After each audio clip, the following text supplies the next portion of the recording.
Halo, Assalamualaikum warahmatullahi wabarakatuh pemirsa. Berita edisi Senin 12 Juni 2023 hadir pada hari ini. Bersama saya Wilda Aulia, inilah berita Tapal Kuda selengkapnya.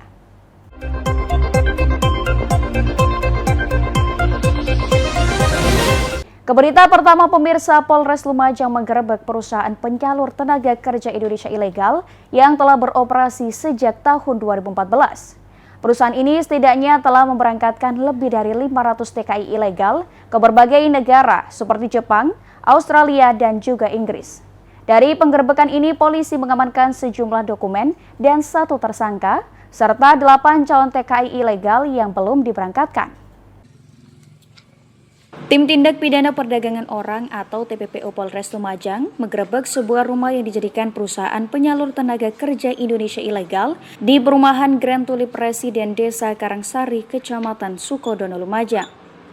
Polisi langsung menggeledah rumah milik tersangka berinisial YA yang selama ini dijadikan kantor sekaligus rumah penampungan calon TKI ilegal.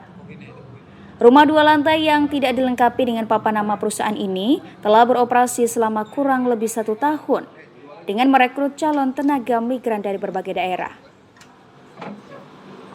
Namun perusahaan yang dijalankan oleh tersangka YA ini telah beroperasi sejak 2014 di sejumlah titik berbeda. Perusahaan ilegal tersangka juga telah memberangkatkan lebih dari 500 TKI ilegal dengan tujuan ke Jepang, Malaysia, Australia, hingga Inggris. Perusahaan ini terindikasi melakukan praktek tindak pidana perdagangan orang karena tidak memiliki izin sebagai perusahaan penyalur tenaga kerja Indonesia. Setelah melakukan penggeledahan selama kurang lebih 1 jam, polisi mengamankan sejumlah dokumen seperti puluhan paspor dan dokumen imigrasi lainnya. Dokumen-dokumen, ada ratusan paspor, kemudian ada mesin hitung uang, kemudian ada stempel, kemudian ada buku rekening dan beberapa dokumen-dokumen lain termasuk surat perjanjian kerja dan sebagainya. Tentu dokumen-dokumen ini akan kami analisis dan akan kami teliti secara maraton, dan kami juga akan coba tracing aliran uangnya sampai kemana.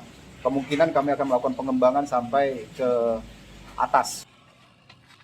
Dari penggerebekan ini, polisi juga mengamankan 8 calon TKI ilegal yang belum diberangkatkan dari penampungan dan saat ini dipindahkan ke Dinas Sosial Kabupaten Lumajang. Yongki Nugroho, CTV.